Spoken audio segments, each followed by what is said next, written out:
Halo Bapak dan Ibu Guru, kembali lagi untuk membahas mengenai mendesain atau skema blended learning. Nah, di topik sebelumnya kita sudah membahas mengenai apa sih perbedaan antara pembelajaran jarak jauh atau PJJ dan apa itu blended learning. Kita telah sampai pada kesimpulan bahwa blended learning adalah sebuah strategi yang mendukung terjadinya pembelajaran jarak jauh. Blended learning sendiri adalah gabungan atau kombinasi dari sistem pembelajaran sinkron dan sistem pembelajaran asinkron. Di video kali ini, kita akan melihat secara lebih detail atau lebih jelas lagi mengenai masing-masing contoh pembelajaran sinkron dan asinkron. Mari kita mulai. Sebelum itu, mari sedikit berefleksi.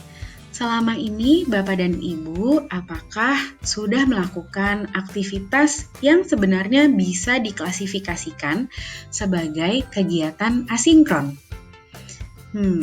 Atau selama ini, apakah pengalaman belajar sinkron yang sudah berjalan, sudah berhasil? Strategi apakah yang berhasil selama pembelajaran sinkron? Atau mungkin tantangan apa saja nih yang Bapak dan Ibu hadapi? Baik pembelajaran asinkron maupun pembelajaran sinkron punya sedikit plus dan minusnya masing-masing. Sehingga blended learning ini seperti sebuah gabungan dari program atau sistem pembelajaran yang saling melengkapi. Kita lihat lebih jauh ya. Kita mulai dari pembelajaran asinkron. Di dalam sebuah pengaturan pembelajaran asinkron terdiri dari 3 elemen dasar, yaitu adanya struktur, kreasi, dan pilihan. Struktur mengatur elemen bagaimana. Ibaratnya, bagaimana sih agar murid dapat bergerak dari pengertian awal ke pemahaman konsep, atau bagaimana agar murid bisa bergerak dari titik A ke titik B. Yang elemen kedua adalah kreasi. Karena ini merupakan elemen terbesar dalam pembelajaran asinkron, yaitu kreasi konten oleh guru. Seperti video yang Bapak dan Ibu sedang saksikan saat ini adalah kreasi konten yang dilakukan oleh saya. Lalu yang ketiga adalah pilihan. Esensi dari pembelajaran asinkron adalah memberikan pilihan belajar untuk murid. Kita bahas satu persatu dari tiap elemennya.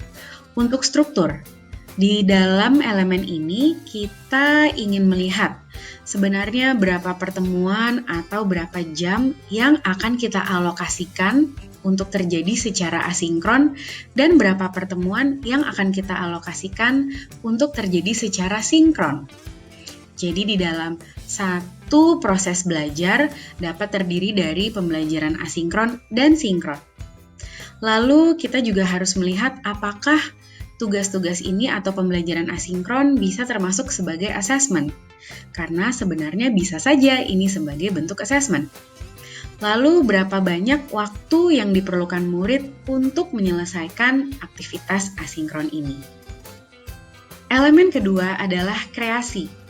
Nah, sebenarnya untuk menghasilkan sebuah konten memang cukup membingungkan. Harus mulai dari mana, menggunakan aplikasi yang mana, apa yang harus dilakukan, sehingga lebih baik dimulai dari salah satu aplikasi yang paling nyaman untuk digunakan. Bapak dan Ibu bisa mengakses beberapa referensi yang nanti akan ada di penjelasan di dalam LMS ini. Lalu, ketika Bapak dan Ibu sudah memilih aplikasi tertentu, lakukan beberapa kali latihan untuk membuat konten tersebut, atau adakan simulasi agar Bapak dan Ibu juga mengetahui bagaimana sih proses atau agar nyaman dalam membuat sebuah konten belajar bikinan sendiri.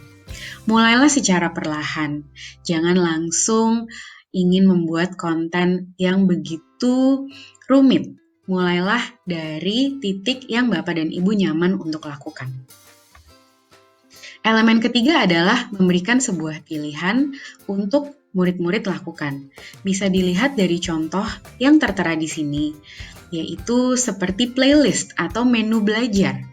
Jadi, anak-anak atau murid-murid bisa menentukan sendiri langkah-langkah yang harus dilakukan, seperti misalnya, pertama, mereka harus menonton sebuah video dulu. Lalu, sesudah menonton video, mereka harus melakukan sebuah analisa dari video tersebut. Lalu, sesudah menganalisa video tersebut, hasil pemikirannya dibuat ke dalam bentuk tulisan atau misalnya dalam bentuk mind map atau peta pikiran. Lalu, hasil dari yang mereka lakukan silahkan dibawa untuk kemudian digunakan di dalam pembelajaran sinkron atau kelas yang berlangsung ketika Bapak dan Ibu melakukan pertemuan virtual dengan murid-murid. Ini adalah contoh lain dari menu belajar yang bisa digunakan atau bisa diberikan kepada murid-murid dalam metode pembelajaran asinkron. Misalnya, untuk pelajaran matematika di dalam contohnya di sini, bisa memulai begin, di dalam kotak begin, murid-murid bisa memulai dari mana dulu, lalu mereka bisa berlatih soal-soalnya, lalu misalnya mereka bisa diminta untuk mendefinisikan sebuah konsep.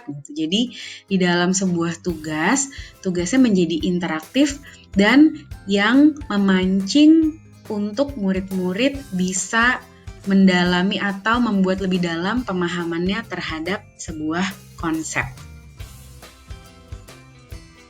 Kalau tadi kita sudah melihat apa saja elemen-elemen penting dalam pembelajaran asinkron, sekarang kita melihat elemen penting dalam pembelajaran sinkron. Ada dua elemen penting, yaitu pembelajaran sinkron tujuannya adalah untuk meningkatkan partisipasi murid atau melihat partisipasi murid, dan untuk social learning atau belajar secara sosial. Jadi ada interaksi sosial yang terbangun di dalamnya. Karena pentingnya partisipasi murid karena ingin membangun rasa komunitas kelas walaupun terjadi secara jarak jauh. Dan bisa juga digunakan kesempatan ini untuk cek pemahaman murid terhadap sebuah konsep. Sementara social learning atau belajar secara sosial, belajar bersama, yaitu lebih untuk melihat kerja kelompok, untuk melihat interaksi sosial dari murid-murid, dan tentunya kurangi ceramah yang dilakukan oleh guru, dan perbanyak aktivitas berkelompok seperti misalnya debat atau adakan permainan interaktif ketika pembelajaran sinkron. Contoh yang bisa dilakukan untuk meningkatkan partisipasi murid di dalam pembelajaran sinkron bisa dilihat dari contoh berikut ini, yaitu seperti melihat konsep atau pengertian apa saja yang sudah dimengerti atau dipahami oleh murid-murid, sehingga Bapak dan Ibu bisa membuat poster digital ini lalu ditayangkan di dalam kelas sinkron dan meminta anak-anak atau murid-murid untuk menjawab pertanyaan-pertanyaan berikut yang Bapak Ibu berikan. Itu juga bisa menjadi bahan di dalam pembelajaran sinkron. Atau bisa juga diberikan tantangan, seperti permainan bingo. Bapak dan Ibu bisa membuatnya menjadi tabel-tabel seperti ini, lalu di setiap kotak-kotak diisi pertanyaan-pertanyaan atau aktivitas singkat yang murid-murid dapat lakukan atau dapat jawab secara langsung, sehingga Bapak dan Ibu bisa mengetahui sudah sampai mana pemahaman murid-murid terhadap konsep yang sedang dipelajari. Pentingnya dalam pembelajaran sinkron adalah memberikan pengalaman belajar secara berkelompok, sehingga permainan virtual seperti permainan virtual berkelompok atau debat secara daring, belajar terstruktur, diskusi kelompok besar atau diskusi kelompok kecil menjadi sebuah pengalaman yang sebaiknya lebih banyak dilakukan di dalam pengaturan pembelajaran sinkron. Kunci utama dari blended learning adalah memiliki kerangka desain dari keseluruhan pembelajaran.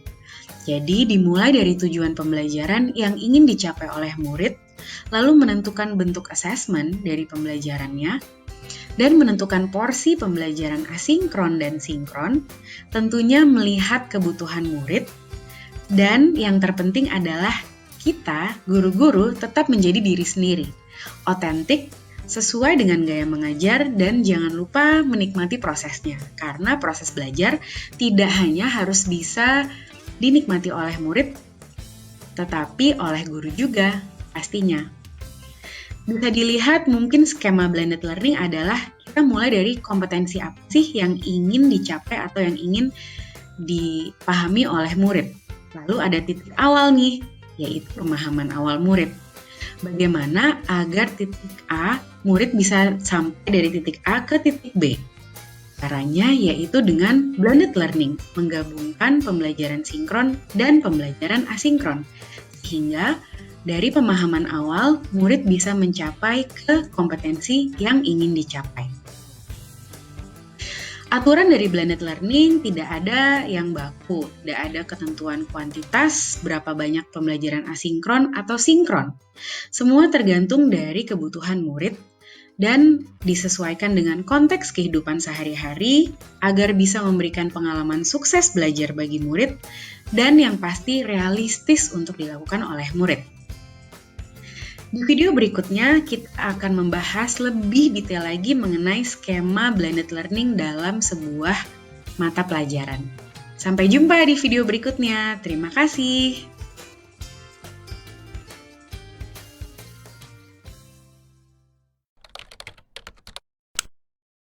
Halo Bapak dan Ibu Guru. Di dalam video kali ini, kita akan membahas mengenai pengaturan sistem belajar online atau sistem belajar daring atau dalam jaringan. Nah, pengaturan blended learning sendiri adalah strategi pembelajaran yang mendukung PJJ atau pembelajaran jarak jauh. Arti kata blended berasal dari blend, yang berarti gabungan atau kombinasi. Dalam strategi pembelajaran blended learning, menggabungkan sistem pembelajaran sinkron dan asinkron. Apakah itu sistem pembelajaran asinkron? Nah, pembelajaran asinkron adalah pembelajaran yang berlangsung secara mandiri, tidak didampingi secara langsung oleh guru, dan dapat dilakukan oleh murid di waktu yang ditentukan sendiri atau secara fleksibel. Sementara, pembelajaran sinkron adalah pembelajaran yang berlangsung secara langsung di satu waktu bersamaan dan biasanya dipandu oleh guru. Nah, kita lihat bentuk-bentuk dari pembelajaran asinkron dan sinkron. Kalau pembelajaran asinkron, bentuknya seperti tugas mandiri yang dilakukan oleh murid, tidak didampingi oleh guru secara langsung. Ada alokasi waktu tertentu untuk murid mengerjakan tugas secara mandiri, ada instruksi yang singkat dan jelas, dapat berupa proyek mandiri, atau bisa juga proyek bersama orang tua. Sementara, kalau pembelajaran sinkron difasilitasi oleh guru, sesi kelas secara langsung, dan harus memperhatikan alokasi waktu berdasarkan usia, dan diperlukan penyampaian materi dengan jelas. Macam-macam media dari belajar sinkron adalah seperti yang digunakan pengaturan sistem belajar daring atau kelas virtual, seperti mungkin Google Classroom atau Moodle. Sementara platform meeting virtual yang biasa digunakan adalah melalui aplikasi Zoom atau Google Meet. Selain itu, bisa juga menggunakan komunikasi virtual dengan orang tua berupa aplikasi WhatsApp, Telegram, maupun email.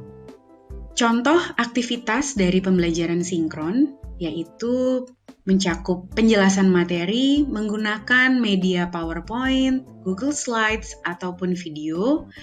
Bisa juga quiz online, bisa melalui aplikasi Kahoot atau Quizizz, bisa juga diskusi kelompok. Ini bisa dilakukan dalam aplikasi meeting virtual dan diskusi dengan kelompok kecil bisa dilakukan di breakout rooms, atau bisa juga untuk melakukan assessment singkat sebagai cara efektif untuk mengukur pemahaman murid. Sedangkan media belajar asinkron bisa berupa video pemaparan guru seperti yang Bapak dan Ibu sedang lihat saat ini, atau video animasi, bisa juga dalam bentuk infografis digital, poster digital, presentasi digital, atau riset mandiri yang dilakukan oleh murid, tugas mandiri bersama keluarga, ataupun eksperimen mandiri. Contoh dari aktivitas pembelajaran asinkron adalah eksperimen mandiri yang dilakukan oleh murid di rumahnya masing-masing, bisa juga tugas mandiri yang perlu dilakukan oleh murid untuk membantu pemahaman murid terhadap sebuah konsep, bisa juga riset mandiri yang nantinya hasil dari riset mandiri akan digunakan di dalam kelas pembelajaran sinkron, yaitu saat bertemu secara virtual langsung dengan Bapak dan Ibu guru. Bisa juga yang terakhir berupa tugas bersama keluarga.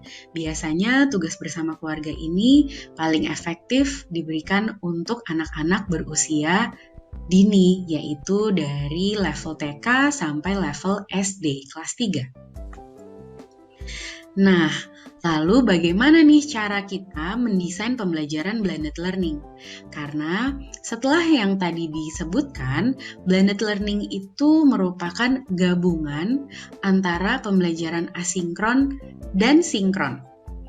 Di video-video berikutnya dan di topik-topik berikutnya, Bapak dan Ibu akan melihat lebih dalam lagi mengenai pembelajaran sinkron dan pembelajaran asinkron, serta bagaimana mengaturnya agar menjadi sebuah skema pembelajaran blended learning. Sampai bertemu di video selanjutnya. Terima kasih.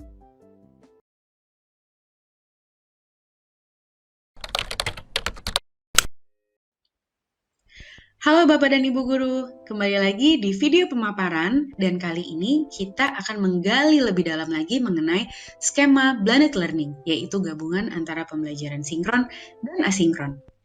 Sebelum memulai, kita ingin menilik balik apa saja yang sudah kita pelajari bersama nih Bapak dan Ibu. Kita sudah mempelajari bersama mengenai pembelajaran jarak jauh dan apa bedanya dengan blended learning. Dan kita juga sudah menyelami mengenai pengaturan blended learning, di mana di dalamnya ada gabungan dari pembelajaran asinkron dan pembelajaran sinkron. Kita juga sudah melihat contoh-contoh media belajar dari pembelajaran sinkron, serta aktivitas yang dapat dilakukan dalam pembelajaran sinkron. Kita juga sudah mengulas mengenai media belajar yang bisa digunakan dalam pembelajaran asinkron, serta aktivitas pembelajaran yang dapat dilakukan oleh Bapak dan Ibu ketika pembelajaran asinkron. Nah, sekarang kita ingin melihat lebih dalam bagaimana sih contoh skema blended learning yang dapat dilakukan di ruang kelas. Contohnya, ini adalah sebuah kelas 3 SD dan lagi belajar mengenai ekosistem atau mata pelajaran IPA. Contohnya ya, di pertemuan pertama, guru tersebut mendesain bahwa di pertemuan pertama, murid-murid akan melihat video singkat dari guru berisi tugas mandiri yang bertujuan untuk eksplorasi atau menonton atau menyimak video singkat mengenai ekosistem. Lalu, sesudah menyimak video tersebut, murid diminta menuliskan apa yang didapat dari video singkat. Bisa berupa pointers, bisa berupa mind map atau peta pikiran. Lalu di pertemuan kedua, guru tersebut akan mengadakan diskusi kelas, yaitu mengenai ekosistem. Di pertemuan ketiga, ada diskusi kelas kembali, yaitu diskusi daring dengan kelompok kecil untuk menjelaskan materi mengenai ekosistem dan menjelaskan tugas mandiri yang akan murid-murid lakukan di pertemuan keempat, yaitu murid mengerjakan tugas mandiri atau proyek mandiri. Nah, apabila kita lihat dari pertemuan 1, 2, 3, dan 4, sebenarnya ini sudah merupakan contoh kecil dari blended learning yang dilakukan di kelas 3 SD ini. Karena dari 4 pertemuan ini menggabungkan antara pembelajaran asinkron dan sinkron. Mari kita analisa lebih jauh bersama. Sekarang kita gali lebih dalam mana yang termasuk pembelajaran asinkron dan mana yang termasuk dalam pembelajaran sinkron. Di pertemuan pertama, lihat bahwa guru tersebut mengatur sebelum bertemu dengan gurunya, sebelum murid-murid sebelum bertemu dengan guru harus melakukan dulu menyimak video singkat yang diberikan oleh guru, video pemaparan oleh guru berisi tugas mandiri untuk melihat video singkat mengenai ekosistem dan murid menuliskan apa yang didapat dari video singkat tersebut. Sehingga pembelajaran ini termasuk ke dalam pembelajaran asinkron. Lalu di pertemuan kedua, yaitu diskusi kelas secara langsung untuk melihat pemahaman murid-murid mengenai ekosistem. Itu dinamakan juga sebagai pembelajaran sinkron karena terjadi secara langsung. Di pertemuan ketiga, terlihat bahwa diskusi dilakukan secara daring atau online, di mana guru menjelaskan materi mengenai ekosistem dan juga guru menjelaskan tugas mandiri yang akan dilakukan oleh murid-murid di pertemuan berikutnya. Sehingga di pertemuan ketiga termasuk pembelajaran sinkron. Dan di pertemuan keempat, murid diberikan waktu tertentu untuk mengerjakan tugas mandiri atau proyek mandiri, sehingga pembelajarannya menjadi asinkron. Di sini terlihat bahwa tidak semua pertemuan terjadi secara langsung atau tidak semua pertemuan guru langsung bertemu secara virtual dengan murid-murid. Melainkan ada beberapa pertemuan yang dilakukan oleh murid secara mandiri, tidak harus di waktu tertentu dan di jam tertentu. Murid dapat mengakses video yang diberikan oleh guru di waktu kapanpun, selama sudah melakukan tugas tersebut sebelum memasuki pertemuan kedua yang telah ditentukan waktu tertentu dan jam tertentu. Begitulah Bapak dan Ibu, skema dari blended learning yang dapat dilakukan, sehingga tidak semua pertemuan harus dilakukan dengan cara sinkron atau langsung bertemu secara virtual dengan Bapak dan Ibu, melainkan kita bisa saja memberikan sebuah materi sebelum kelas itu berlangsung, agar ketika murid bertemu dengan Bapak dan Ibu guru, sudah mengetahui atau sudah memiliki pengetahuan sebelumnya mengenai materi atau topik apa saja yang akan dipelajari.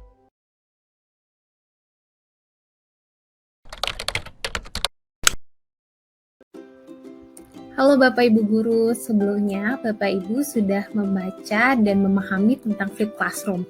Sekarang yuk kita bahas tentang Flipped Classroom dalam blended learning. Pertama, kita coba ulas dulu tentang pembelajaran tradisional. Biasanya nih ya, dalam pembelajaran tradisional, guru memberikan materi di dalam kelas. Kemudian guru memberikan tugas yang nantinya siswa akan kerjakan di rumah. Tugas ini biasanya berupa penguatan. Sekarang dalam Flipped Classroom ini kita balik. Pertama, ada aktivitas asinkronus di rumah, yakni siswa diberikan materi dapat berupa video atau berupa teks. Yang pasti siswa diberikan materi terlebih dahulu yang dapat diakses secara mandiri.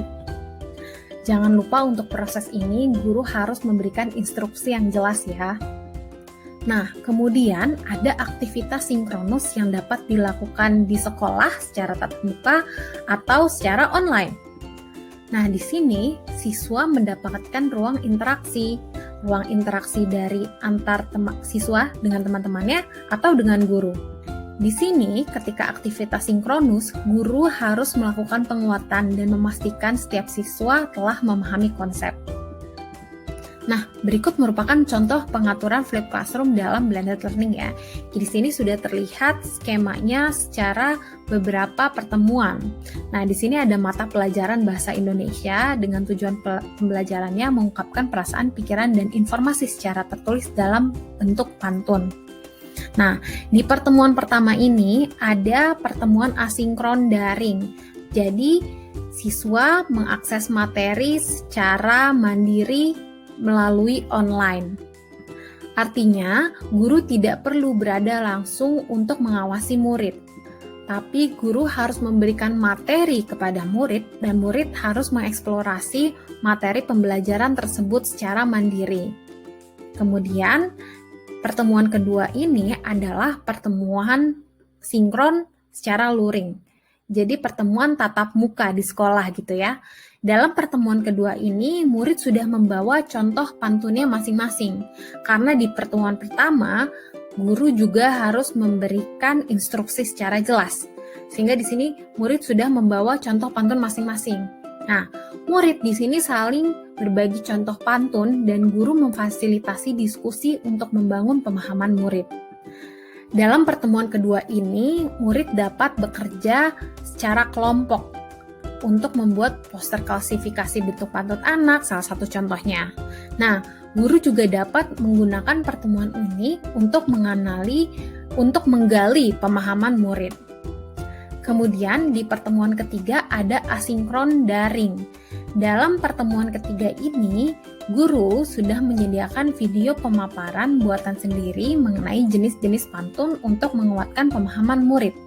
Lalu, guru juga menyediakan permainan daring secara interaktif, bisa berupa kuis atau dengan aplikasi interaktif lainnya. Nah, di sini juga guru dapat mengukur tingkat pemahaman murid. Kemudian, pertemuan keempat adalah sinkron secara daring, tatap muka secara jarak jauh begitu ya. Jadi di pertemuan keempat ini, guru kemudian menggali lebih dalam pemahaman murid dengan mengelompokkan murid untuk berdiskusi membuat pantun sesuai dengan kesepakatan kelompok. Coba kita perhatikan contoh sebelumnya ya. Di dua contoh pertemuan awal ini termasuk dalam metode flip classroom, karena di pertemuan pertama, murid diminta untuk mengeksplor materi secara mandiri. Kemudian, pertemuan kedua, dalam dua pertemuan awal ini, guru menjelaskan mengenai arti dari konsep yang telah murid pelajari secara mandiri. Nah, di dua pertemuan selanjutnya, guru menciptakan lingkungan belajar online yang dapat memperkaya konsep yang dipahami oleh murid. Jadi, mengapa sih flip classroom ini direkomendasikan? Karena pertama, flip classroom ini memberikan ruang bagi guru untuk merefleksikan efektivitas dari pembelajaran yang dilakukan selama ini. Kemudian yang kedua, flip classroom ini meningkatkan motivasi siswa. Dan yang ketiga, flip classroom ini juga meningkatkan kualitas interaksi guru dengan murid. Sekolah saya sudah siap melakukan pembelajaran tatap muka.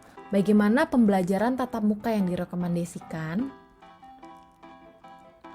Manfaatkan kesempatan ini untuk melakukan diskusi interaktif dan aktivitas hands-on lainnya. Contohnya, manfaatkan praktikum yang membutuhkan pengawasan. Selama ini sulit untuk melakukan praktikum di rumah. Maka, kegiatan sinkronus di sekolah harus dimanfaatkan sebaik mungkin. Siswa bisa kembali belajar ke laboratorium sekolah atau memanfaatkan aktivitas lainnya yang sulit dilakukan di rumah. Kemudian, lakukan juga pembelajaran one-on-one bagi siswa yang membutuhkan. Guru juga harus selalu menanyakan bagaimana kesehatan siswa. Selain itu, guru juga dapat melakukan metode gurung kunjung bagi siswa yang membutuhkan untuk mengoptimalkan pembelajaran dari rumah. Berikutnya, untuk merencanakan pembelajaran asinkron. Di dalam pembelajaran asinkron, pilihan belajar menjadi penting untuk murid-murid, karena murid dapat melakukan ini di waktunya sendiri, sehingga tugas yang diberikan harus sejelas mungkin dan ada pilihan yang bisa diambil oleh murid. Jadi tidak semata-mata hanya membagikan LKS dan meminta murid untuk mengerjakannya sekaligus, namun memberikan pilihan seperti apabila murid lebih suka membaca, maka bisa melihat di kotak paling kiri atas. Atau apabila murid-murid lebih suka mengobservasi, lalu bisa melihat kotak di tengah sebelah kanan. Jadi ada beberapa pilihan yang bisa dilakukan anak-anak. Namun semua ini bertujuan sama, yaitu eksplorasi terhadap sebuah pemahaman konsep. Aktivitas lainnya yang bisa dilihat yaitu aktivitas mandiri untuk membantu pemahaman murid. Bisa dilihat dari choice board atau adanya menu belajar atau pilihan-pilihan. Bapak dan Ibu bisa pause video ini lalu melihat satu persatu contohnya agar bisa Bapak dan Ibu pelajari. Terlihat bahwa di setiap kotak ada pilihan berbeda mengenai cara belajar atau mungkin konten belajar yang dapat dilakukan oleh murid-murid, sehingga belajar secara mandiri terasa lebih menyenangkan dan juga interaktif. Dalam pembelajaran asinkron, elemen terbesar adalah aktivitas mandiri yang dilakukan murid di waktu yang dapat ditentukan oleh murid-murid, sehingga bentuk dari aktivitas mandiri menjadi kunci keberhasilan dari pembelajaran asinkron. Maka dari itu, di dalam merancang sebuah pembelajaran asinkron, penting untuk guru menyediakan menu belajar yang berisi pilihan belajar untuk murid, lalu adanya aktivitas mandiri yang sebenarnya dapat dilakukan murid pada jam sekolah, namun tidak didampingi guru secara langsung.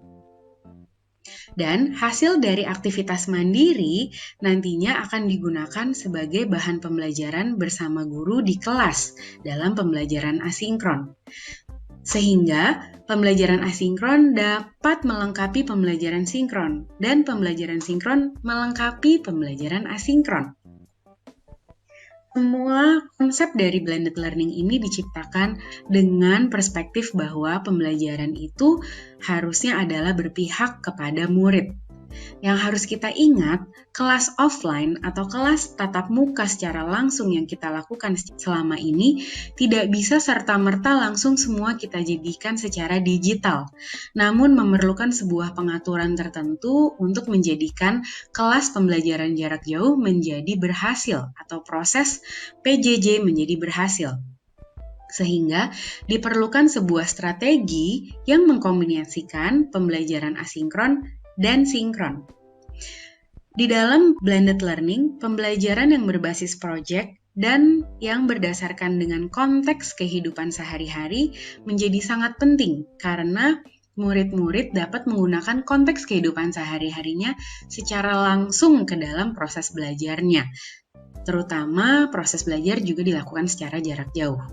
Yang terpenting lagi untuk kita ingat adalah kadang-kadang tugas-tugas yang mungkin nyaman untuk guru, untuk dilakukan oleh guru, nyaman dipersiapkan oleh guru, belum tentu nyaman dilakukan oleh murid-murid. Tentunya kita juga sudah banyak mendengar berita bahwa ketika awal-awal pandemi banyak murid yang frustasi karena merasa pembelajaran menjadi sulit karena mereka banyak sekali mendapatkan tugas-tugas yang harus dilakukan di saat bersamaan dan dengan berjumlah yang sangat banyak. Sehingga kita ingin mengurangi hal tersebut, makanya blended learning yang menggabungkan pembelajaran asinkron dan sinkron diciptakan agar terjadi proses belajar yang menyenangkan baik bagi murid maupun bagi guru selama pembelajaran jarak jauh ini. Bapak dan Ibu dapat mengulang kembali video ini untuk lebih memahami mengenai bagaimana cara mengatur skema antara pertemuan asinkron dan sinkron. Silahkan diulangi lagi dan juga dapat melihat kembali topik-topik sebelumnya yang sudah mengulas mengenai definisi atau pengaturan masing-masing dari pembelajaran asinkron dan sinkron. Semoga sesudah ini Bapak dan Ibu menjadi punya bayangan untuk mengatur atau mendesain pembelajaran sesuai dengan mata pelajaran Bapak dan Ibu dan dapat bisa menggabungkan pembelajaran sinkron dan asinkron. Selamat berkarya ya Bapak dan Ibu. Terima kasih telah menyaksikan video ini. Sampai jumpa.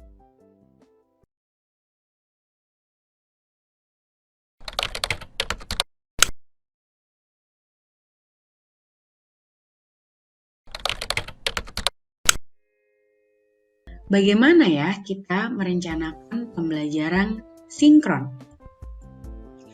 Di dalam pembelajaran sinkron bisa juga digunakan sebagai asesmen singkat, di mana ketika kita sudah menjelaskan sebuah konsep dan di situ kita bisa melihat secara cepat tingkat pemahaman dari murid-murid.